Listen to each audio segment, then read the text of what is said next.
The Kilvory homeworld was a quiet place. It had always been quiet. The Kilvory were not a loud people. They did not build massive cities that scraped the clouds.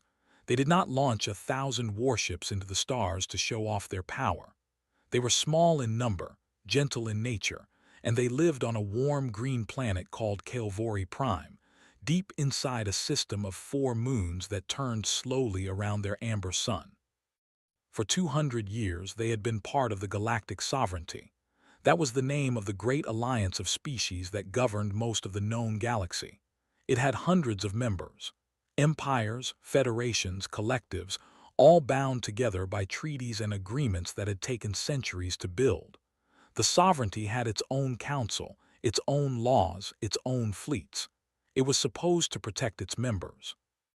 The Kilvory had always believed that.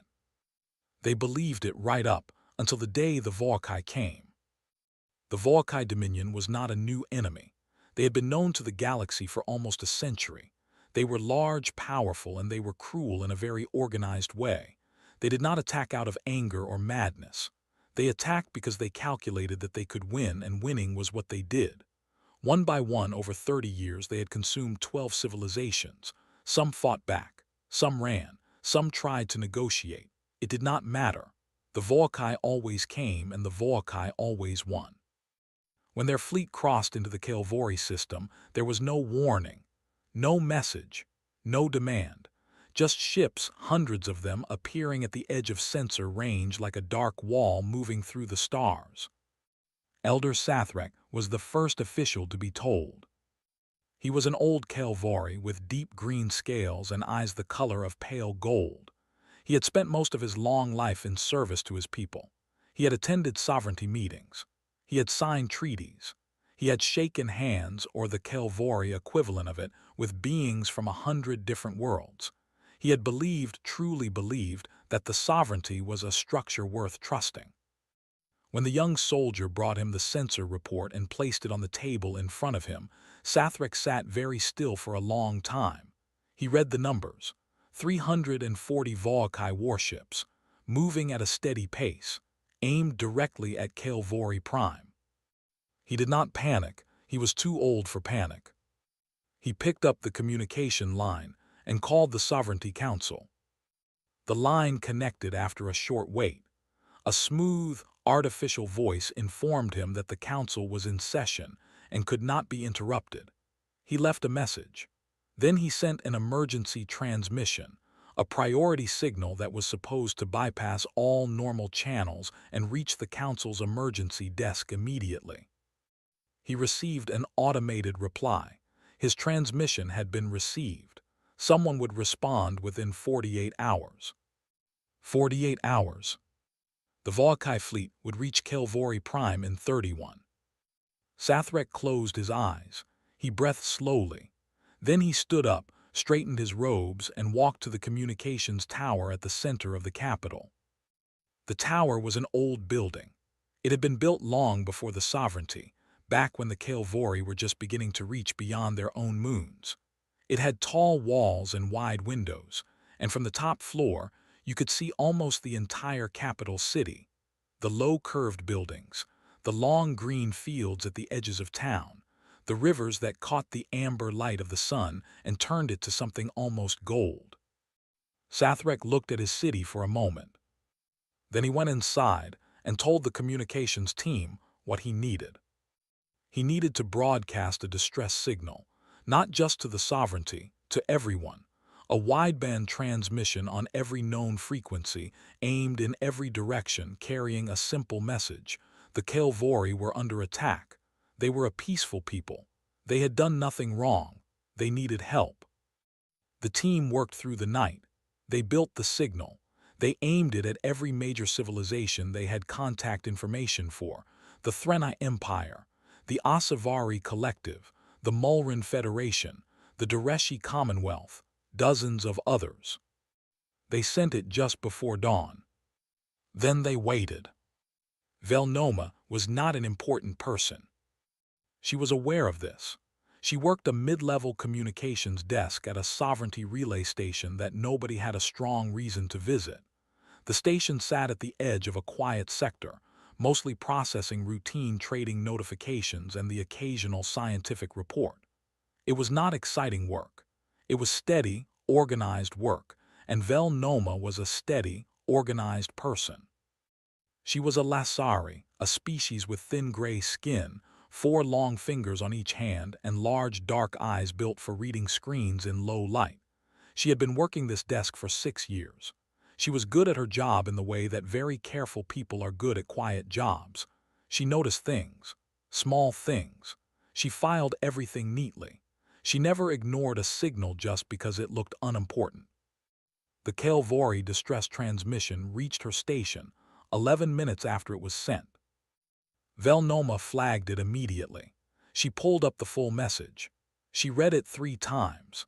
Then she reached for the emergency routing console and began forwarding it to the Council's active attention queue, not the normal queue, not the 48-hour queue, but the one reserved for genuine crises.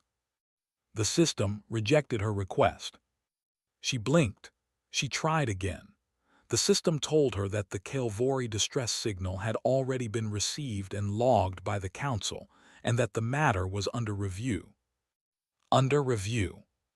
She sat back in her chair. She looked at the signal again. She looked at the coordinates. She looked at the number of Volkai ships. She pulled up the Sovereignty's response database, the log of all active emergency requests and their current status. The Kilvory signal was there. Its status read, pending assessment, secondary priority. Secondary priority. Vel Noma stared at that for a long time. She had been working at this desk for 6 years. She had seen how the Council moved. She had seen what pending assessment meant in real terms. It meant that someone somewhere had looked at the Kilvory's situation and decided that the political cost of responding was higher than the political cost of doing nothing. It meant that behind closed doors, in quiet rooms, powerful beings were already calculating whether the Kilvory were worth the trouble. She already knew the answer they were going to arrive at. Because she had seen this before, not with the Kilvory, but with others. She turned back to her screens. The distress signal was still going out. It was broadcasting in every direction, carrying its message into the dark between stars. And as she watched the logs update in real time, she began to see the responses, or rather, the lack of them. The Threnai Empire acknowledged receipt of the signal. They expressed deep concern. They would raise the matter at the next full council assembly, scheduled in 9 days. 9 days. The Asavari Collective sent a formal note expressing their sympathy for the Kilvory people and their strong belief that diplomatic channels should be exhausted before any military consideration was made. The Mulran Federation did not respond at all. One by one, the great powers of the sovereignty went quiet. Some sent polite words, some sent nothing. Not one of them sent ships. Vel Noma watched the responses come in and not come in, and she felt something she did not have a precise word for. It was not quite anger. It was not quite sadness. It was the feeling of watching something you always feared was true become true in front of your eyes.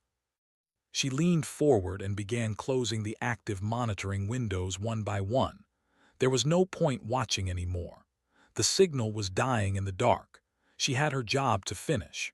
She would file the logs, mark the responses, and close out the relay window before the end of her shift. She reached for the last window, the one that was still showing the raw incoming data from the signal's broadcast, and her finger stopped.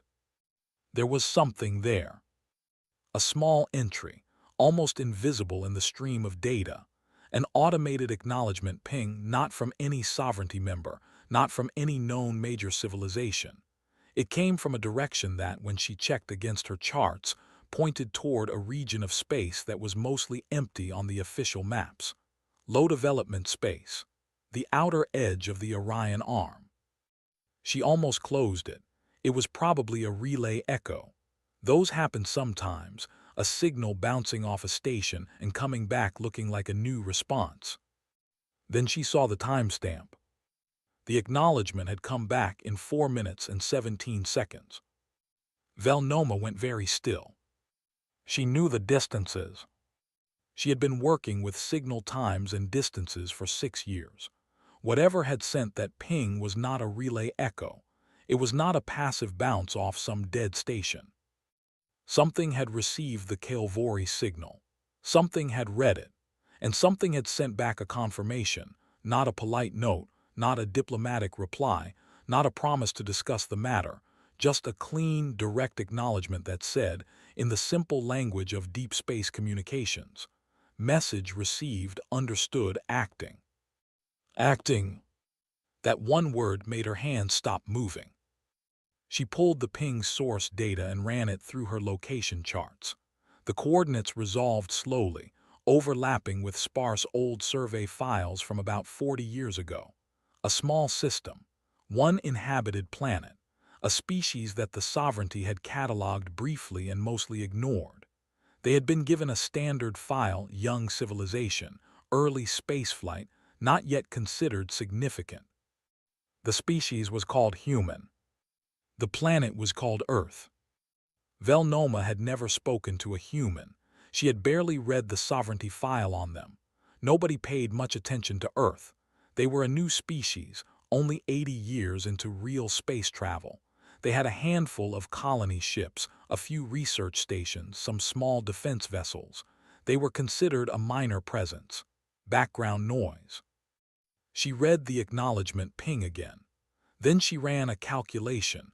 If something had already turned around and started moving toward the Kilvory system at the moment the ping was sent, how long would it take to arrive? The number on her screen made her blink. She ran it again. Same number. She sat very quietly in her low-lit station, in a part of the galaxy that nobody particularly cared about, and she looked at that number. And for the first time in a very long time, she felt something shift inside her chest. She did not close the window. Back on Kilvory Prime, the hours moved slowly and heavily. The planetary defense forces, small, under-equipped, designed for border incidents rather than full invasions, were doing what they could. Every ship that could fly was being armed. Every ground installation was powered up. Sathrek had ordered the civilian population away from the coastal cities and into the inland shelters. It was not enough. Everyone knew it was not enough. But they did it anyway, because doing something was better than standing still. The soldiers were young. Most of them had never seen real combat. They moved through their duties with a kind of quiet determination that Sathrek found both admirable and heartbreaking. They checked their equipment. They ran their drills. They did not talk much. Sathrek walked among them sometimes in the long hours before the Vokai arrived. He did not have inspiring speeches to give. He was not that kind of leader. He walked, and he looked at his people, and he felt the full weight of what was coming. He had received the Sovereignty's response by now, the careful language, the deep concern, the promise of review. He had read it once and put it away and not looked at it again. He had also received the logs from the communications tower. He had seen the tally of responses from across the galaxy. He was not surprised. He was old enough to not be surprised by this kind of thing anymore. He had always known, somewhere deep and quiet inside him, that when it came to it, the great powers would weigh the cost and find it too high. What surprised him, what he thought about as he stood at the tower window looking out at the amber evening light, was the one small ping that had come back from a direction nobody expected. His communications officer had shown it to him. She was young, barely out of training, and she had looked at Sathrek with wide gold eyes as she explained what the ping meant. He had listened without expression. When she finished, he asked her to show him the coordinates. He looked at the coordinates for a long time. Earth, he had heard the name distantly, the way you hear the name of a small town far away that you have no reason to visit. A young species, new to the stars, not significant according to everyone who had an opinion on such things. They had answered in 4 minutes. Not with words, not with diplomatic language, with a moving ship. Sathrek turned away from the window. He walked back to his desk and sat down. Outside, the sun was going down behind the four moons, and the sky was turning from amber to deep purple, and somewhere out in the dark, 340 Volkai warships were drawing closer with every passing minute. He thought about Earth, about a species he had never met, moving through the dark toward a world they had no reason to care about. He did not know why they were coming. He did not know what they could possibly do when they got here. He did not know if it would matter. But they had answered. In the quiet of his office, with the weight of everything pressing down on him, Elder Sathrek allowed himself one small, private feeling. It was not hope. It was something quieter than hope. It was the feeling of not being completely alone in the dark. He sat with that feeling for a little while. Then he got back to work. Outside, the last light faded from the sky over Kilvory Prime, and the stars came out one by one, cold and bright and very far away. Somewhere among them, something was moving, something that had not been asked to come, something that had received a signal and without discussion, without calculation, without asking what it would cost, had simply turned around and started moving toward the sound of someone calling for help.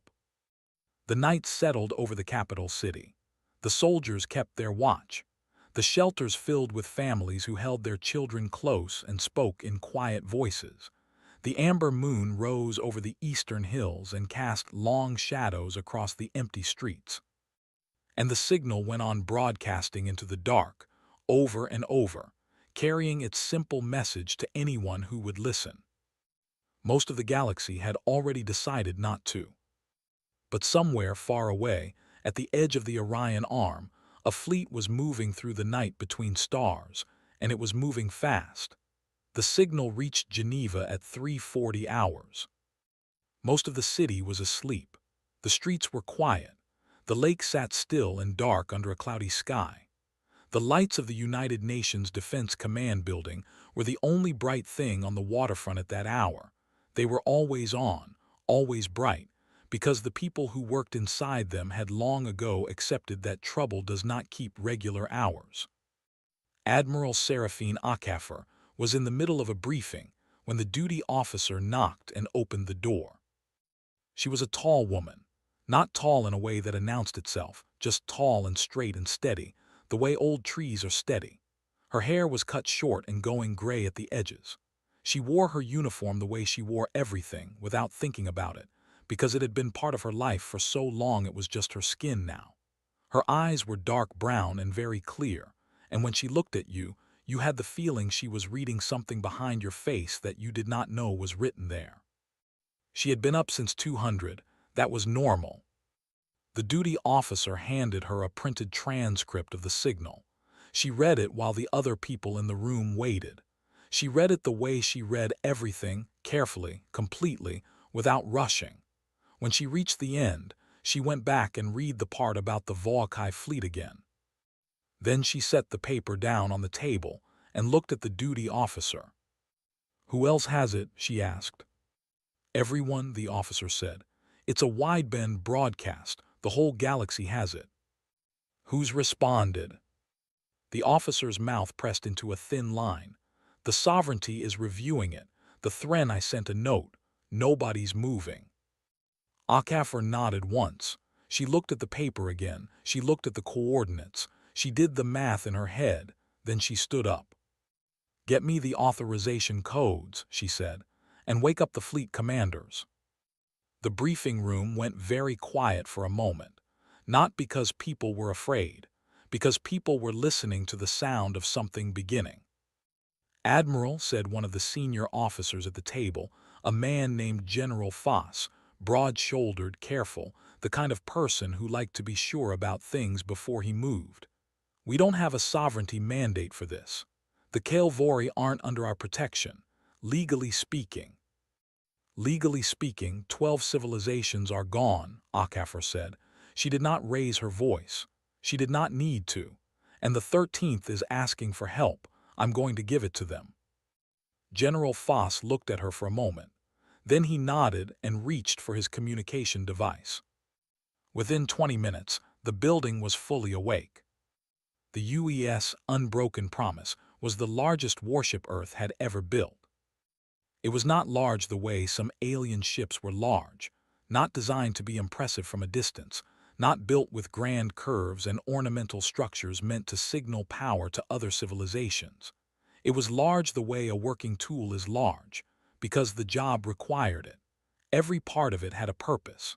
Every piece of its hull plating was there for a reason. It was a ship that had been built by people who understood war and were not romantic about it. Commander Darius Solano was in the middle of a training exercise when the order came through. He was in the tactical simulation room on Deck 7, working through a multi-vector defense problem with his team. He was 38 years old, dark-skinned, with a permanent small frown that was not unfriendliness but concentration, the expression of a man who was always thinking about the next problem before the current one was finished. He was very good at his job. His job was figuring out how to win fights, and he had a talent for it that went beyond training. He thought sideways. He saw angles that other tacticians missed. His teams sometimes found him frustrating to work with, because he would make a decision that looked strange, and 3 steps later it would become obvious and brilliant. When the order came through, he read it, turned to his team and said, "Pack it up, we have a real one." Nobody asked questions, they packed it up. Dr. Yumiko Hara was in her quarters reading when she received her notification. She was the ship's head of xenodiplomacy, the person responsible for communicating with alien civilizations, understanding their cultures, finding the words that built bridges instead of walls. She was a small woman with a calm face and very precise hands, and she read twice as fast as most people and forgot almost nothing. She read her notification. Then she pulled up everything in the ship's database on the Kilvory. It was not a lot. The Sovereignty's file on them was thin. She read it in 20 minutes and thought about it for another 10. Then she got dressed and went to work. Chief Engineer Bram Osai was already in the engine room when the order came through. This was not unusual. Bram was almost always in the engine room. He was a heavy man, not fat but dense, as if he had been built more solidly than other people. He had enormous hands that were always slightly dirty and a slow, quiet way of speaking that made people assume he was slow and quiet in his thinking too. He was not. He was one of the fastest problem solvers on the ship. He just did not feel the need to announce it. He read the order. He nodded to himself. He called his team together and told them they were moving on emergency deployment, that the drives needed to be at full readiness in 3 hours, and that anyone who needed sleep should get it now because they were not going to get much once they were underway. Then he went back to what he had been doing, which was fixing a small seal on an auxiliary power conduit that nobody else had noticed was showing early wear. He fixed it quietly and thoroughly and moved on to the next thing. The fleet assembled in the dark. Not just the Unbroken Promise. 487 ships in total, gathering from across the solar system and the near colonies. Carriers, dreadnoughts, destroyers, frigates, fast-response gunships that could cross a combat zone in seconds and hit hard before anyone had time to react. Supply ships, medical transports. Ships designed for functions that most other civilizations had not yet thought of, because humans had a way of building solutions to problems before the problems fully arrived. The gathering took 6 hours. To an outside observer, to someone watching from the Sovereignty's relay stations, for example, it must have looked strange. A species that the galaxy barely paid attention to, mobilizing their entire military presence and pointing it toward a conflict that had nothing to do with them, in a star system they had no official interest in, for a people they had barely met. It would have looked strange, yes. But the crews of those 487 ships would not have found it strange at all, because they knew the story. Most of them had grown up with it. It was not a famous story in the galaxy. The Sovereignty had not recorded it in any significant way, but on Earth and in every human colony it was something people knew. It was part of the texture of things, one of those pieces of history that you absorb without being formally taught it, because the people around you carry it and it passes through the air. The story was about the Vandry Plague. In 2291, a disease had moved through the human colonies. It had started on one of the outer stations and traveled faster than anyone expected, faster than the containment teams could move. Within 8 months, it had reached Earth itself. It was killing people across every continent. The hospitals could not keep up. The research labs were running around the clock and making no progress. The projections were terrible. The most cautious estimate said that, without a solution within 2 years, 30% of the human population would be gone. The less cautious estimates were worse. The sovereignty had sent notes of sympathy. But while the great powers were writing their notes, a medical transmission arrived from an unexpected source. A data package, enormous, detailed, containing biological research that human science had not yet reached. Research on immune response systems that were structurally similar to human biology. Analysis of pathogen behavior that matched the Vandry plague's pattern almost exactly. It had come from the Kilvory. Nobody had asked them. Nobody had known they were working on it. They had received word of the plague from their own long-range monitors, and some of their scientists had looked at the biology involved and recognized something, a pattern, a connection that they were equipped to address. So they had worked on it, quietly, without announcement, and when they had something useful, they had sent it. It cost them. The sovereignty had not been pleased. The Kilvory had acted outside the official channels.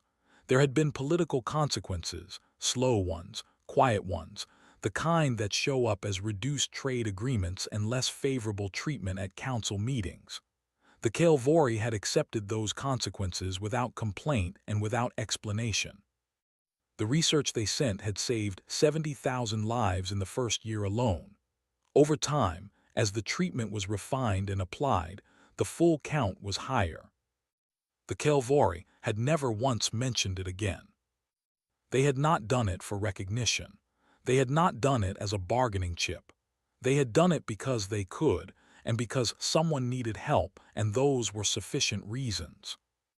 The human crews who boarded their ships in those 6 hours of gathering knew all of this, not as a formal briefing, as something they had grown up knowing. The Kilvory helped us when they did not have to. They asked for nothing. They remembered them when no one was watching. Now the Kilvory were calling into the dark, and everyone was ignoring them. Not everyone. Admiral HFY walked the length of the unbroken promise as it completed its final pre-jump checks. She walked the corridors the way she always did before a deployment, not inspecting exactly, just being present. She passed through the crew quarters, the medical bay, the tactical operations center, the engineering decks. She said a few words here and there. She did not give speeches. She did not rally people. The people on this ship did not need rallying. She stopped at the door to the engine room and looked in. Bram Osai was at his main console, running through his checks with the slow thoroughness that was his signature. His team moved around him efficiently and quietly. Everything looked exactly as it should. Osai looked up and saw her. He nodded once. She nodded back. That was enough. She made her way to the bridge. The bridge of the unbroken promise was a wide, low-lit space full of screens and quiet voices. The crew were at their stations. Everything had the feeling of coiled readiness, not tension, exactly. Readiness. The feeling of a tool that has been cared for and is ready to do its job. Solano was already at the tactical station. He had 6 screens open and was building a preliminary picture of the Kilvory system from the long-range data they had received. He had notes everywhere. He looked up when HFY came in, gave her a brief nod, and pointed at the largest screen. 340 Volkai ships, he said. Siege formation. They've been running this pattern for about 30 years. They like to come in heavy from one side and use mass to compress the target's defense line. He paused. It works on people who think the same way they do. HFY looked at the formation on the screen, and people who don't. Solano's mouth moved in something that was almost a smile. Different story. Dr. Hara arrived on the bridge with a data pad and a quiet expression. She had spent the last few hours going through everything she could find on the Kilvory, their language, their social structures, their history. She had also gone through everything available on the Volcae, which was less about culture and more about pattern of destruction. The Kilvory don't have a strong military tradition, she said, joining them at the tactical station. They're not built for this kind of fight. Their defense force is real but small. They'll be holding on, but they won't be holding on for long. How long? Akafor asked. When we arrive, Hara calculated. Maybe hours, maybe less. Akafor nodded. Then we move fast. She walked to the command chair at the center of the bridge and sat down. Around her, the crew completed their final checks. The fleet was assembled. The drives were ready. The coordinates were locked. She looked at the main screen, where the stars ahead of them were still and quiet. The destination just a point of light among thousands of other points of light. "Admiral," said the navigation officer, "fleet is ready for jump." Akafor took one breath, one slow, even breath. "Take us out," she said. The unbroken promise moved. Behind it, one by one, 486 other ships followed. The drives ignited in sequence, and the fleet swept forward into the jump corridor, vanishing from normal space in a long, bright line that lasted 3 seconds and then was gone. The solar system went quiet again. On the screens of the Sovereignty's monitoring stations, the departure was logged as an unusual military movement from a minor species, notable but not urgent. Someone would file a report. Someone else would read it later. But the fleet was already gone. And somewhere ahead, in the amber-lit star system of Kilvory Prime, the Volcae ships were moving into their final assault positions, and their general stood on his bridge with his hands behind his back and looked at the planet below him, and felt the particular satisfaction of a man who has done this many times and expects to do it many times more. He had no idea what was coming. Nobody did.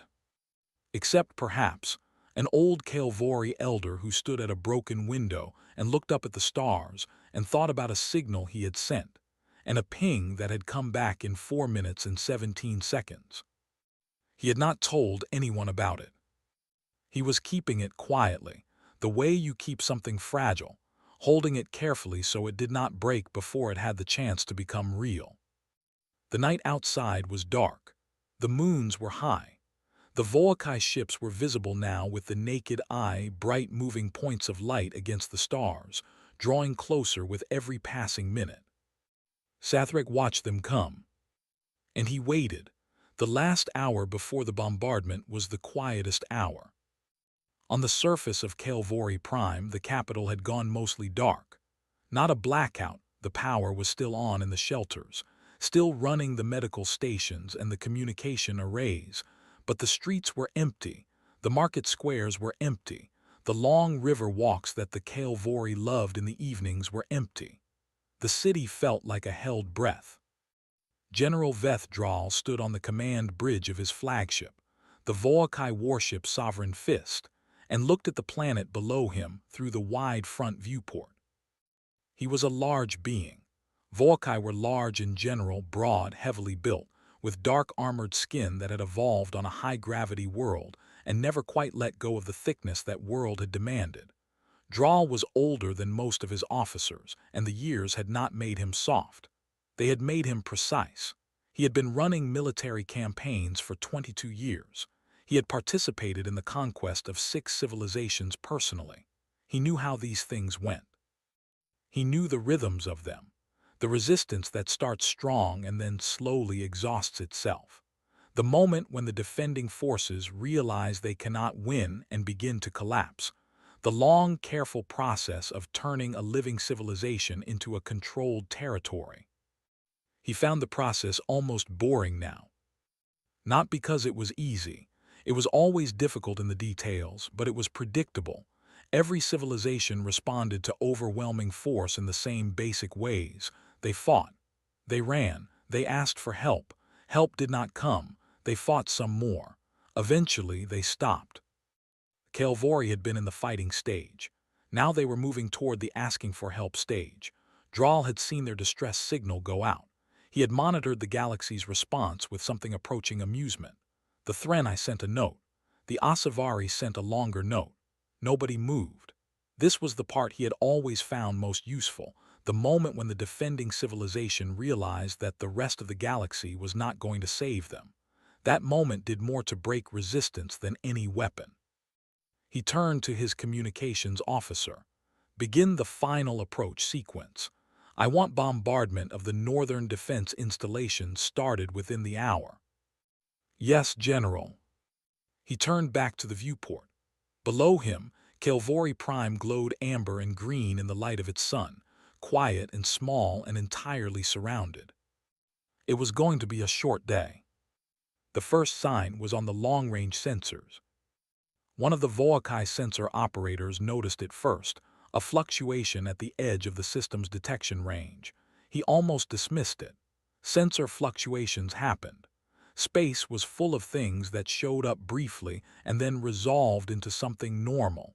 He flagged it as routine and moved on. Then the fluctuation happened again. And again.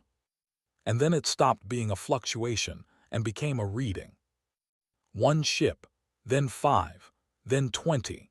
Then the readings were coming in so fast that the system was struggling to count them individually and was starting to group them. The sensor operator stared at his screen. He checked his calibration. He ran a diagnostic. Everything was working correctly. He looked at the screen again. He picked up his communication line and called the bridge. Draal was still at the viewport when the call came through. He listened. He did not move for a moment. Then he turned around and walked to the sensor station himself. He looked at the screen. He watched the numbers resolving. He said nothing. The numbers kept climbing. They were past 100 now, past 150. The sensor system had finished its grouping calculation and was now displaying a single consolidated number at the top of the screen, updating every few seconds as new ships dropped out of jump. Past 200. Past 300. Past 400. Draal's sensor officer turned to look at him. The young officer's face was carefully controlled, but his hands had tightened on the edge of his console. General, he said quietly, 487 signatures, unknown configuration, moving into combat formation. Draal looked at the number. Then he looked at the formation the ships were taking, which the sensor overlay was beginning to map in basic geometry.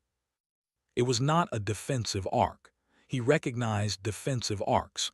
He had broken through dozens of them. Defensive arcs were what you used when you were trying to protect something. This was not a defensive arc. He knew what a hunting formation looked like too. This was that. Identification, he said. The communications officer ran the query. The answer came back in a few seconds. UES Unbroken Promise, she read. Leading vessel, United Earth Defense Command. She paused.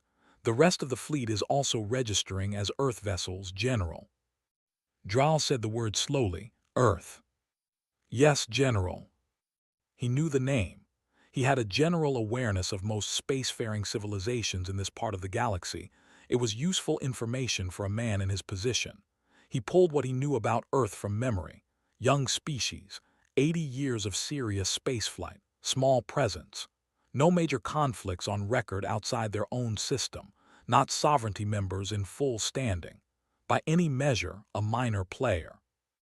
He looked at the 487 ships, currently arranging themselves between him and Kilvory Prime. He opened the communication channel himself. He did not usually do this. It was below his rank to speak directly to opposing forces, but he was curious. Earth vessel, he said. This system is under Voakai Dominion authority. You are in a declared military zone. Identify your purpose and withdraw immediately. A brief pause. Then a woman's voice came back, calm, clear, not aggressive. Just matter-of-fact in the way that people are matter-of-fact when they have already decided what they are doing, and do not particularly need to explain themselves. This is Admiral Seraphine Akafer, United Earth Defense Command. We're here because someone asked for help. A pause that lasted exactly the right amount of time. You have 20 minutes to begin your withdrawal. After that, we will teach you what 80 years of war looks like. Draal stared at the communications console. Around him, his officers were very quiet. He had been threatened before, many times, by species that had large fleets and long histories of conflict and real military muscle behind the words. He had assessed those threats and decided which ones were real and which ones were posturing. He looked at 487 ships in a hunting formation. He thought about the 20 minutes. He had 12 civilizations behind him, 12 conquered worlds. He had not gotten to 12 by being careless with risk assessments. He looked at the formation again. He looked at the way those ships were arranged, not just the numbers, but the geometry. It was not a formation he had seen before. It did not follow any of the tactical patterns his databases contained for known spacefaring civilizations. It was something else, something that had been built from a different set of assumptions about how a fight should be structured. He did not like that. "Hold position," he said to his fleet. "Do not begin bombardment." He was not withdrawing, but he was not starting yet either. He was watching. On the unbroken promise, the 20 minutes passed in near silence. Akafer sat in her command chair. Solano stood at his tactical station with 6 screens active, watching the Volkai fleet's position updates in real time. Dr. Hara was at the communications desk, monitoring all channels. Bram Osai's voice came through on the internal line periodically with quiet engine status updates, each one the same, all systems ready. At minute 19, Solano looked up from his screens. "They're not moving," he said. "I know," Akafer said. "They think we're bluffing." "I know," she said again. The 21st minute arrived. "All fleet," Akafer said into the open channel, "execute pattern Solano 7, now." What happened next was something that Volkai sensor operators would try to describe in reports for years afterward, and never quite managed to capture correctly. The Earth fleet did not charge forward.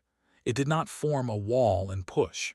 It did not do any of the things that a large fleet, by conventional doctrine, was supposed to do. It split. Not into 2 parts, into 11. 11 distinct groups of ships, each one moving in a different direction at the same moment, spreading outward from their original formation position like the fingers of a hand opening.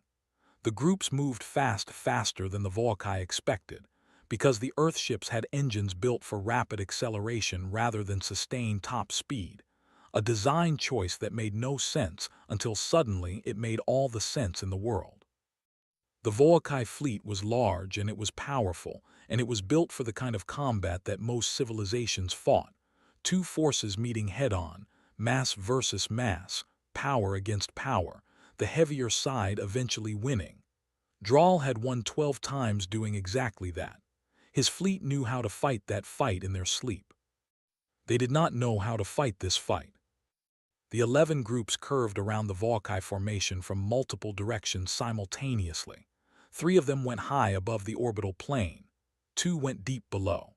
The others came in from angles that the Volkai's defensive coverage had not been designed to address, because no enemy in 12 campaigns had ever moved like this.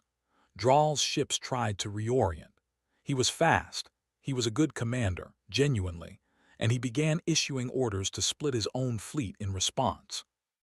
But his ships were built to hold formation, to move as a single massive fist, and breaking them into smaller groups went against everything their construction and their doctrine were designed for. The first strikes hit from 3 directions at the same moment. The Volkai had strong shields. Their armor plating was among the best in the sector. They were built to take punishment and keep functioning, but the Earth fleet did not hit them in the places their armor was strongest.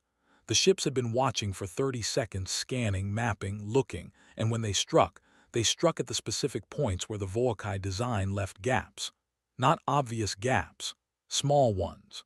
The kind that only mattered when you knew exactly where to aim.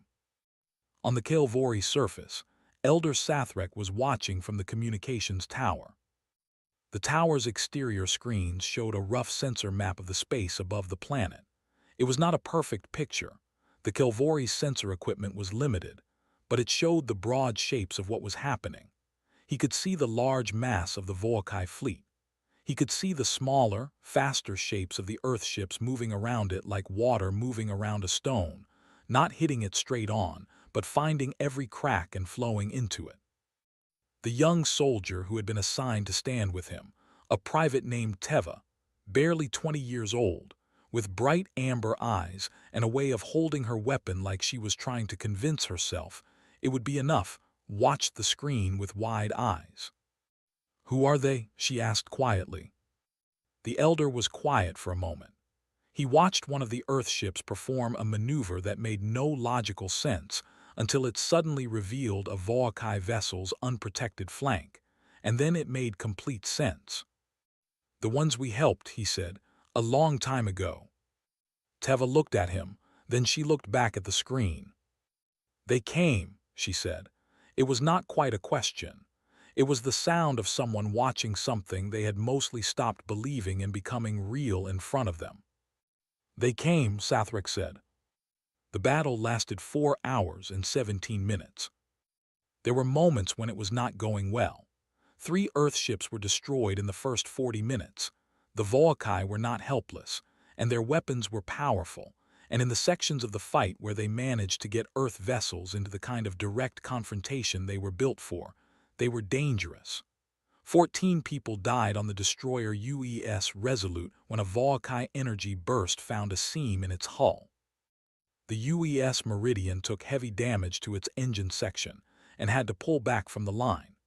The crew of the small frigate Crosswind held their position for 20 minutes against 3 Volkai ships twice their size, buying time for a flanking group to get into position, and when the flanking group arrived, the Crosswind had taken damage to 11 of its 14 systems and was running on reserve power, but it was still there.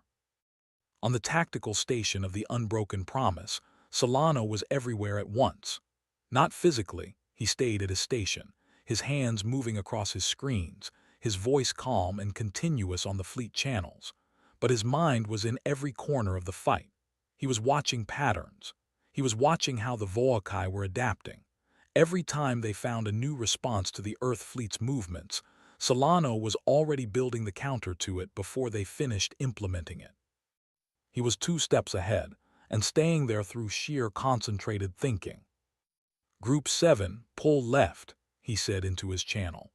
"Don't let them establish that angle. Group 7 left now, and Group 3 swing wide to cover the gap." The ships moved. The gap closed. A Volkai flanking attempt collapsed before it formed. Akafar watched the tactical picture evolve. She gave direction on the big decisions and left the fine details to Solano, because that was the right way to use him and she knew it. She watched the Volkai numbers. She watched them take hits and absorb them and come back. She watched them take hits and not absorb them and slow down. She watched the ratio shifting slowly in one direction. In the engine room, Bram Osai was managing a crisis that most of the ship did not know about. The third direct hit the Unbroken Promise had taken had sent a shockwave through the secondary power distribution system. Nothing catastrophic, but 2 relays were showing stress fractures, and if they failed, it would reduce the ship's main drive output by 30%. 30% reduced drive output meant 30% reduced maneuverability. 30% reduced maneuverability at this point in the fight could matter. Os had 3 engineers on it. He was also on it himself, his large hands moving with a delicacy that seemed impossible given their size. Replacing a relay component while the ship continued its combat maneuvers around him, and the deck shook every few minutes from weapons fire. He He ran the diagnostic. The fractures were contained. He keyed his line to the bridge. "Engine systems nominal," he said. On the bridge, nobody knew anything had been wrong. The turning point came at the 3-hour mark. The Volkai fleet had been slowly compressing under the pressure of the Earth formation, not because they had broken, but because they were being systematically cut off from each other. The 11 groups had been, over 3 hours, very carefully herding. The casual observer watching the battle might have thought it was chaotic. It was not. It was a slow, patient, deliberate process of reduction. Each move had been building toward a specific geometry. At 3 hours and 4 minutes, that geometry was complete. The Volkai fleet was, for the first time in any of its 12 campaigns, completely surrounded. Not just outmaneuvered, not just under pressure from multiple sides, completely enclosed in a sphere of Earth vessels, every escape angle covered, every retreat path blocked by a ship or a group of ships positioned exactly to cut it off. Draal stood at his tactical station and looked at the display and understood what had happened. He had been managed. For 3 hours, this fleet of Earth ships, this young species, this minor civilization, these 80-year spaceflight newcomers had been managing him, moving him, not fighting him directly, but guiding him slowly, patiently, step by step, into exactly the position they wanted him in. He had not seen it happening. He saw it now. His flagship had taken significant damage. His fleet had lost 40 vessels, not destroyed mostly, but damaged enough to pull out of the fight. The remaining 300 ships were inside a sphere of Earth vessels, and the Earth vessels were moving inward. Draal stood very still for a long moment. He was not a man who felt fear easily, but he was a man who knew when a calculation had gone wrong. He had built his career on honest assessments of situations. The honest assessment of this situation was clear. He opened the channel to his fleet. His voice, when it came, was different from the voice he had used at the start of the day. Not broken, not panicked, just quieter. "All vessels," he said, "fall back." The sovereign fist turned. Behind it, the Volkai fleet turned with it. They moved for the edge of the system, and the Earth ships let them go, not out of mercy, exactly, but because Akafar had given specific orders that pursuit beyond the system boundary was not the objective. The objective was the Kilvory system. The objective was the planet below. The objective was already achieved. On the surface of Kilvory Prime, Teva watched the Volkai ships moving away on the screen. She watched until the last one cleared the edge of the sensor map. Then she turned to Elder Sathrek. He was still looking at the screen. His old gold eyes were very calm and very bright. "Is it over?" Teva asked. "This part," he said. Above them, in the quiet of the now empty orbital space, the Earth fleet began to regroup. Ships moved back to formation. The damaged ones were flagged. The ones that needed help received it. The communications channels opened up, not for tactical commands anymore, but for damage reports, crew checks, the practical business of taking stock of what had just happened. On the unbroken promise, Admiral Akafar sat in her command chair and looked at the main screen, where Kilvory Prime turned slowly in the light of its amber sun. Green and quiet, and for the moment safe. Solano came to stand beside her. 41 Volkai ships in retreat, he said, remaining 300 withdrawing. Long-range tracking shows them clearing the system. He paused. We lost 14 people. The Meridian will need major repair. The Crosswind crew is all accounted for. They're banged up, but nobody's gone. Akafar listened to all of this. She nodded. "Get me a channel to the surface," she said. The communications officer opened it. Akafar leaned forward slightly. "Kilvory Prime, this is Admiral Akafar, United Earth Defense Command. The Volkai fleet has withdrawn from your system. We are in orbit. We are not leaving until you tell us to. Is there anything you need right now?" A long pause. Then a voice came through, old, careful. carrying inside it something that was too large to fully express in words. "Yes," said Elder Sathrek, "we need our people to know that it is safe to come home." Akefer closed her eyes for just a moment. "Tell them," she said, "it's safe." The day after was gray and still. A light rain fell on the capital city of Kilvory Prime, soft and steady, the kind of rain that does not ask anything of you, just falls and makes everything quiet. The empty streets filled slowly as people came out of the shelters. They came out carefully at first, the way people do when they have been afraid for a long time and are not quite ready to stop being afraid. They stepped into the open air and looked up at the sky and looked at the buildings that were still standing and at the ones that were not. The northern district had taken some damage from the early bombardment. Before the Earth fleet arrived, the Voakai had already begun their work. 3 buildings were rubble. The road leading to the main river crossing had a long black scar across it from an energy strike that had hit the pavement and kept going.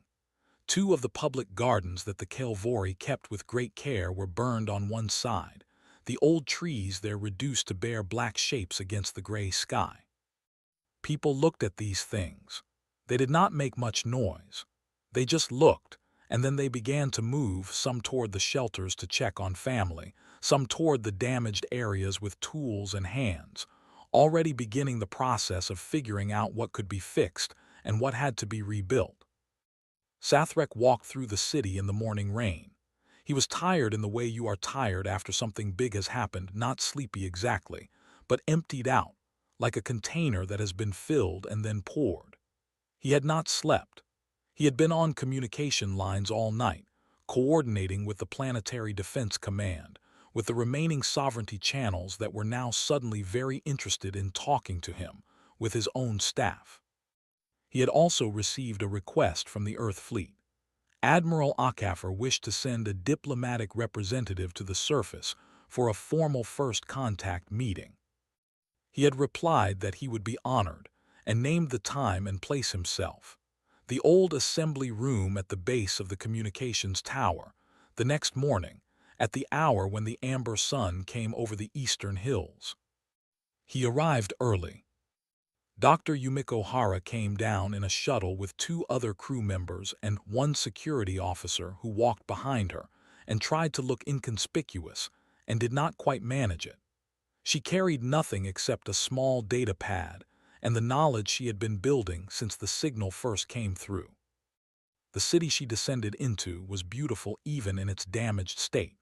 She could see that, the way the low curved buildings sat together, the design of the wide river walks, the careful way the Kilvory had arranged their public spaces so that every open area had both sun and shade. It was a city built by people who thought about where they put things and why. She noted all of this in the way she noted everything, with genuine interest rather than professional cataloging. Sathrek was waiting at the door of the assembly room when she arrived. He was older than she had expected, though she was not sure why she had expected anything specific. He was tall for a Kilvory, with deep green scales and eyes that were old and clear, and looked at her with a directness that she found immediately comfortable. He bowed in the Kilvory formal style, a slow dip of the head with both hands held forward, open. She had practiced this. She returned it as correctly as she could. Something in his face shifted slightly, not surprise exactly, more like a note being taken. They went inside and sat across a low table from each other.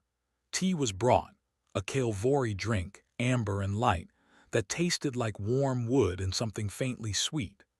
Hara accepted it and held the cup in both hands because that was what the cultural file had told her was respectful, and she saw him notice that too. For a while they talked through the practical things, the immediate humanitarian needs of the planet. What the Earth fleet could provide, medical supplies, they had brought those knowing they would be needed, engineering support for the structural damage, communications assistance. These were easier things to talk about. They had clean answers. They could be handled. Then the practical part was finished, and a small silence sat between them. Sathrek looked at her for a moment. He wrapped his long hands around his own cup. "I want to ask you something directly," he said. His voice was careful and considered, as if each word was being placed down rather than spoken. "I would like an honest answer, not a diplomatic one." "I'll do my best," Hara said. "Why did you come?" he asked. "Not the political explanation, not the official language. We are a small people. We are nothing in the scale of the galaxy. We have no resources that Earth needs. We have no strategic value to you. The Sovereignty was not going to thank you for this, and they did not. You spent ships and lives in a system that you have no official connection to." He looked at her steadily. "I have spent the night trying to understand, and I cannot find the calculation that makes this make sense." Hara set her cup down. She had thought about how to answer this question since before the fleet left Earth. She had gone through several versions, careful versions, diplomatic versions, versions that framed it as policy or principle or strategic long-term thinking. She had dismissed all of them on the shuttle down. He had asked for honesty. She would give him honesty. "In 2291, she said, "we had a plague." She watched his face. Something moved behind his eyes. "It was killing us," she continued. "Our research was not fast enough. We asked the Sovereignty for help and received notes of concern. We asked every spacefaring civilization we had contact with. Nobody moved." She paused. "And then a data package arrived. Biological research, exactly what we needed. It came from Kilvory Prime. No warning, no introduction, no request for anything in return. Just the research, and it saved us." Sathrek was very still. "We know what it cost you politically," Hara said. "The Sovereignty reduced your trade access. Your council seat was downgraded. You were penalized for acting outside official channels." She looked at him directly. "You never complained. You never told anyone what you had done. You just accepted the consequences and moved on." A long pause. "How do you know about the consequences?" he asked quietly. "Because we paid attention," she said. "We were the ones you helped. We made it our business to understand what happened to you because of it. We watched. For 96 years we watched. We were not powerful enough to do much about it for a long time, but we remembered." Sathrek set his cup down on the table. He looked at it. "There are people alive on Earth today," Hara continued more quietly, "who are only alive because of something your scientists did. Their children are alive. Their grandchildren. 70,000 in the first year. More after that. They don't know your name. They don't know where the research came from, but they are alive." She let that sit for a moment. "You didn't think anyone was watching. You did it anyway. That matters." The assembly room was quiet. Outside, the rain continued its soft work. Somewhere in the street, the sound of people beginning to move things and fix things drifted in through the old walls. Sathrek looked up. "We did not do it expecting anything," he said. "We know," Hara said. "That's part of why we came." He looked at her for a long moment. Then he picked up his cup again. His hands, she noticed, were not quite steady. "Our people have a word," he said. "There is no good translation. It means approximately the debt that exists between those who have helped each other, even when neither one knew they were building it." He looked at the table. "I did not think it still applied to us. After so long, I thought we had been forgotten." "Not by us," Hara said. He nodded once, slowly, with a heaviness that was not sadness but something weightier, the feeling of putting down something you have carried for a very long time. They sat together in the quiet room while the rain fell outside, and for a while neither of them spoke, because there was nothing more that needed to be said just then. 3 days after the battle, Admiral Akafer was summoned to speak before a special emergency session of the Galactic Sovereignty Council.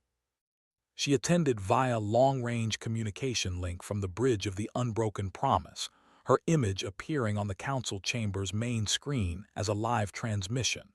The council chamber was a vast circular room on the Sovereignty's central station, and it was full. Every major member civilization had sent representatives. Some of them had not been in the same room together for years. The session opened formally. The Sovereignty's presiding officer, a Threnai diplomat named Ambassador Kale, tall and silver-skinned and possessed of a voice like polished stone, outlined the situation. The United Earth Defense Command had, without authorization, entered a declared military zone and engaged a foreign power. This was a violation of sovereignty protocol. There were members present who wished to discuss sanctions. There were members present who wished to discuss Earth's status within the broader sovereignty framework. There were members who had quite strong feelings about a species that had been largely peripheral now inserting itself into galactic affairs in this manner. HFY listened to all of this without expression. When Ambassador Kale invited her to respond, she leaned forward slightly toward the communication lens. "Thank you," she said. "I would like to put something in front of the Council." She nodded to the communications officer on the Unbroken Promise, who transmitted a document to the Council Chamber's display system. It appeared on the main screens for every member to see. It was a list.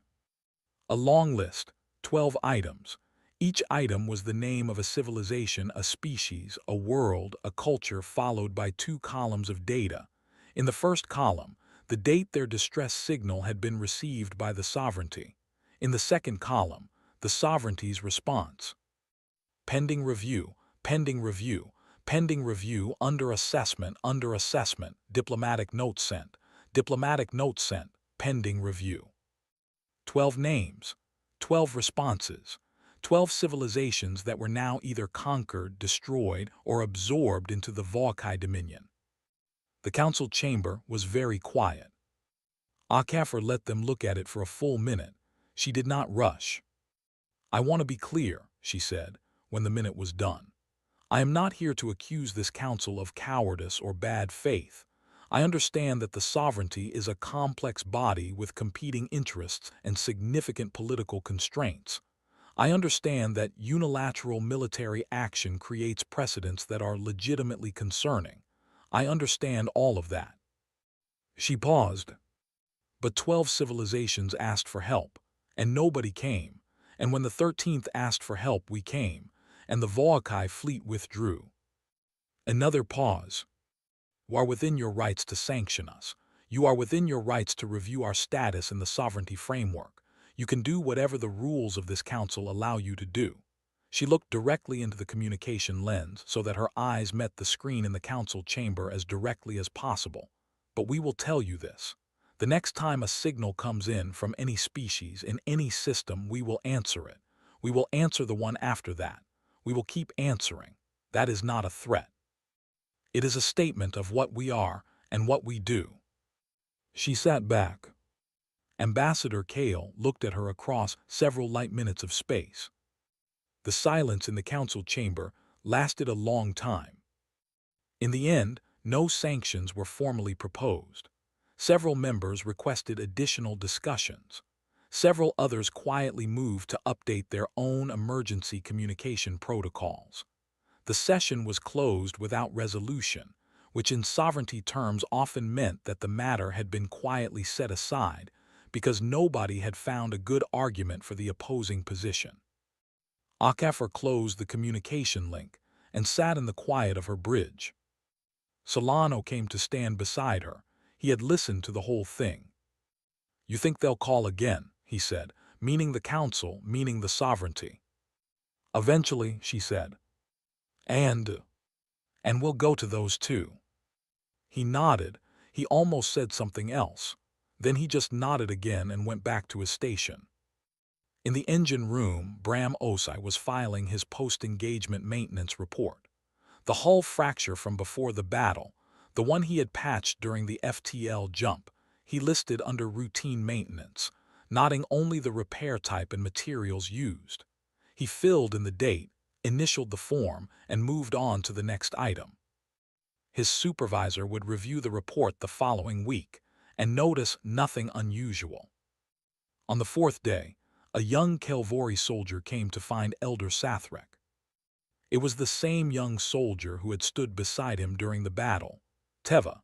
She found him in his office, working through the long stack of administrative tasks that a crisis always leaves behind it. He looked up when she knocked. "What is it?" he said. She was holding something, a printed document, the kind that humans apparently used for official correspondence, off-white paper with text in 2 languages. She held it out to him. "It came from their fleet," she said, "for me." He took it and read it. It was a notification, an application received, a process begun. He read it twice, then he looked up at her. "You applied to their defense command," he said. "Yes," she said. He looked at her for a moment, at her amber eyes and her straight posture and the way she held herself, not quite a soldier yet, but almost.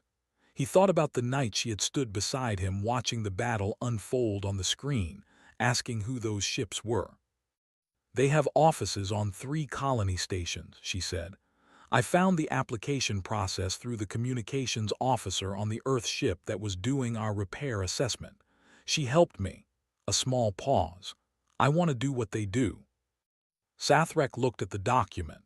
He looked at the name of the agency printed at the top. United Earth Defense Command. He thought of the 487 ships that had come from nowhere, from a species that owed them nothing, to stand between his people and the worst thing they had ever faced. He handed the document back. "Then do it," he said. She took it carefully. She bowed the deep formal bow, not the quick one. Then she left. Sathrek looked at the empty doorway for a moment. Then he looked out the window at the city, where the rain had stopped and the amber sun was beginning to come through the clouds, touching the curve of the river and the tops of the low buildings and the people in the streets who were still, slowly, coming home. He thought about a ping that had come back in 4 minutes and 17 seconds. He thought about what that meant. He thought about the young soldier walking out of his office with a document in her hands and something new in her eyes. He turned back to his desk. He had a lot of work to do. And somewhere across the city, in the small temporary offices the Earth fleet had set up on the ground, a communications officer from the Sovereignty's relay station handed over her resignation and pulled up a different application form entirely. Her name was Velnoma, and she had gray skin and large dark eyes and a very precise way of noticing things that most people missed, and she had made her decision quietly and completely during the 4 days since the battle, without drama and without regret. She filled out the form carefully, double-checking every answer. She submitted it. Then she sat back in her chair and looked out the window at the amber sky over Kilvory Prime, and she felt, for the first time in a long time, like she was exactly where she was supposed to be. 1 year was enough time to see what had changed. Some things had changed completely. Some had barely changed at all. The galaxy was large and old and slow to move, and one battle in one star system, even a battle that had sent the Voakai Dominion retreating for the first time in 3 decades, was not enough to remake it all at once. The Sovereignty still met. The Council still deliberated. The great powers still wrote careful diplomatic notes and assessed political costs, and moved with the measured slowness of institutions that have existed for centuries and intend to exist for centuries more. But things had changed, quietly, in the way that important things often change not all at once, but in the accumulation of small shifts, each one barely noticeable alone, that add up over time to something different. The Voakai Dominion had gone quiet. Not silent, they were still there, still a power in their region, still the most dangerous military force in the sector by most measures, but they had not moved. In the 12 months since the retreat from Kilvory Prime, there had been no new campaigns, no new signals of imminent attack against any neighboring civilizations. Their fleet had returned to their core systems and stayed there. Their diplomatic channels, usually silent, had begun, tentatively, to show some activity. Quiet conversations. Exploratory messages. Nothing significant yet, but the pattern of 30 years of constant expansion had, for the first time, paused. Analysts at the Sovereignty spent a great deal of time trying to explain this. Some argued that the Voakai were simply recalculating, gathering new resources, preparing for the next campaign more carefully. Some argued that the loss at Kilvory Prime had damaged their military credibility internally, and that there were political struggles happening within the Dominion that the outside galaxy could not yet see. Some argued that the Voakai, for the first time, had genuinely uncertain information, an unknown force, an unpredictable tactical style, a species they could not model, and that they were waiting until they understood what they were dealing with. All of these analyses might have been correct. They might all have been partially correct. What was certain was the result. For 1 year, the Voakai had not attacked anyone. 3 civilizations that had been quietly watching the Voakai's advance and calculating how much time they had left before the ships arrived at their borders were still intact. Their people were still alive. Their cities were still standing. For now, the gap held. On Kilvory Prime, they built a monument. It was not a military monument. There were no weapons depicted in it, no ships, no representations of battle. The artist who designed it, a young Kilvory sculptor named Myra, who had spent the battle in a shelter with her 2 children and had come out of the experience with something clear and specific to say, had spent 3 months on the design and rejected 17 versions before she arrived at the final one. It was a simple thing in the end. A sphere of dark stone representing a planet. Not specifically Kilvory Prime, any planet, all planets. Beside it, carved in relief on a long panel of pale stone, a single line reaching inward from the edge, the universal visual shorthand for a signal being sent into space. And at the tip of that line, not an explosion or a fleet or a dramatic image of salvation, but a small, clean symbol, a hand open. The inscription ran along the base of the panel in 2 languages, Kilvory first, then, below it, in English, which had been included because the sculptor felt it was right, because the monument was as much for the ones who came as for the ones who called. The inscription read, "They did not know us, they came anyway." Sathrek attended the unveiling ceremony on a warm afternoon in the early part of the Kilvory spring. The amber sun was high, and the moons were just visible on the western horizon, and the air smelled of the flowers that grew along the river. Several hundred people had gathered. Most of them were quiet during the ceremony, the way people are quiet when they are trying to hold something large inside themselves. Some of the Earth crew were there. Admiral Akafer had returned to the system for the ceremony. She stood at the edge of the gathered crowd in her uniform, alone except for Solano, who stood beside her with his hands behind his back, and his expression quiet and unreadable in the way it always was when he was thinking about something deeply. Dr. Hara stood closer to the front, near Sathrek, having built enough of a relationship with him over the past year that standing close felt natural. When the cloth came down and the monument was revealed, Myra stood beside it with her 2 children, old enough now to walk and look around and not fully understand yet. And Sathrek read the inscription aloud in Kilvory, and someone else read it in English, and then there was a long silence that was not empty but full. Akafer looked at the inscription. She read it. She did not say anything. She stood there for a moment with the warm spring air moving around her and looked at those words, and what she felt was too complicated and too personal to describe, so she did not try to describe it to anyone. She just stood there and let it be what it was. Solano beside her also said nothing. After a moment he cleared his throat quietly, ready to head back up. "1 more minute," she said. He nodded, he waited. She took her 1 more minute. Then she turned and they walked back toward the shuttle landing area, and the monument stood where it had been placed, and the people of Kilvory Prime moved around it, and some of them stopped to read it, and some of them just touched the stone with their hands for a moment before they moved on. On Earth, a girl watched footage. She was 9 years old. Her name was Adiz, and she lived in the eastern part of Lagos, and she had found the footage on her tablet in the way children find things, not by searching for it specifically, but by following a chain of curiosity from one thing to another until she arrived somewhere unexpected. The footage was not classified. The United Earth Defense Command had released an official record of the Kilvory mission, partial footage from external hull cameras, sensor logs, some audio. The dramatic part, the moment the fleet dropped out of FTL into the Kilvory system, was a sequence that had been shared across every network, in every language, on every inhabited world that humans touched.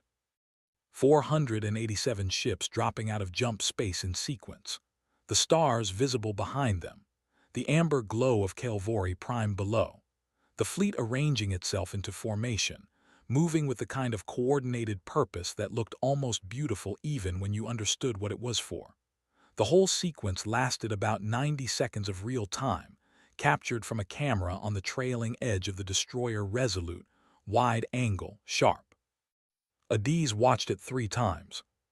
She watched it a 4th time more slowly. She was not entirely sure what she was feeling. She was 9 and she did not yet have all the words for all the feelings. But there was something in it that grabbed at something inside her and would not let go.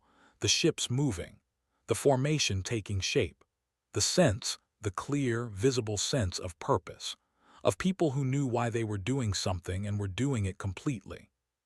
She watched it a 5th time. Then she put down her tablet and looked at the ceiling of her room for a while and thought about the things she wanted to be when she was old enough to be things. She had already had 3 different answers to that question over the past 2 years. None of them had stuck. They had all been interesting for a while and then become something else, something that felt more like the right answer the longer she thought about it. She was beginning to think she had her answer now. She picked up the tablet again and pulled up the United Earth Defense Command's public information page, the one she had found linked from the footage. It had sections for recruitment, for academy programs, for youth interest registration. There was a section for educational programs starting as young as 12. She read that section carefully. Then she closed the tablet and went to find her mother, because there were some things you wanted to tell someone else before they became fully real inside you. The unbroken promise returned to regular patrol duty 6 weeks after the Kilvory ceremony. Their assigned area was a wide stretch of space at the edge of the contested zone, the border region between sovereignty space and the sectors that were either ungoverned or under Volkai influence. It was not a quiet posting. There were things to watch, things to respond to, the constant work of maintaining a presence in a region that needed one. The crew settled back into the rhythms of patrol duty, watch rotations, maintenance schedules, training exercises, the small domestic rituals that keep a ship's community healthy over long deployments. Solano ran his tactical exercises. Hara maintained the communication protocols with the nearby inhabited systems. Bram Os tended to the engine room with the same steady thoroughness he always gave it, fixing things before they became problems, leaving no report empty, keeping the great ship running exactly as it should. Akefer ran the ship. She ran it the way she ran everything, with directness and care, paying attention, making decisions cleanly, not wasting the trust her crew gave her. She knew each of her people well enough to know when they were tired and when they were sharp, and when they needed something she could give, and when they needed something she could not. She took care of them the way a good commander takes care of their people, which is to say constantly, and without making it look like effort. Teva had completed the first stage of her application process and was, as of 3 months ago, officially enrolled in a preliminary training program at the Earth Colony Station on the edge of the sector. Sathrek had sent Akafor a short message when the enrollment was confirmed. The message said only, "Thank you for leaving the door open." Akafor had read it and written back. She opened it herself. The patrol continued. The weeks moved. The space around them was quiet in the specific way that borders are quiet, not peaceful exactly, but watchful, tending. And then at 2:17 hours on a Tuesday, the signal came. It arrived on the standard wideband frequency, the kind that was used specifically when you wanted to reach as many people as possible because you were not sure who was listening and you needed someone to hear you. The communications officer on night watch caught it first and ran it through the translation protocols, and then called the duty officer, and the duty officer read it and called the bridge. Akafar was on the bridge in 7 minutes. She was not fully dressed. She had her jacket open and her hair not yet in its usual order, but her eyes were clear and fully awake. She read the message. Unknown species, coordinates attached, a brief plain description of the situation, ships surrounding them, no allies nearby, time running out. The message was not well written. The translation was rough, but the meaning was not complicated. Someone was surrounded and afraid and calling for help because they had no other options. The coordinates resolved on the navigational chart, 6 weeks away at maximum FTL. Akafar looked at the message for a moment. Then she looked up. "Get me fleet command," she said, "and plot the course." The communications officer opened the line. The navigation officer pulled up the chart. Around the bridge, the night watch crew moved into the quiet efficiency that comes from having done something before and being ready to do it again. Solano arrived on the bridge 4 minutes later, partially dressed, one sleeve still unbuttoned. He looked at the navigation chart. He looked at the coordinates. He was already thinking, she could see it in his face, the sideways working quality of his thinking, beginning to map the space around the unknown coordinates, building preliminary pictures. Dr. Hara arrived a minute after that. She went straight to the communications station and pulled up the raw signal. She would start building a language profile immediately. 6 weeks was not a lot of time, but it was enough to learn basic patterns. It was enough to arrive ready to speak. In the engine room, Bram Osai received the order to prepare for extended high-speed transit. He put down the coolant seal he had been inspecting and called his team. His voice was the same as always, slow, steady, carrying no particular drama. "We're moving," he said. "Make it ready."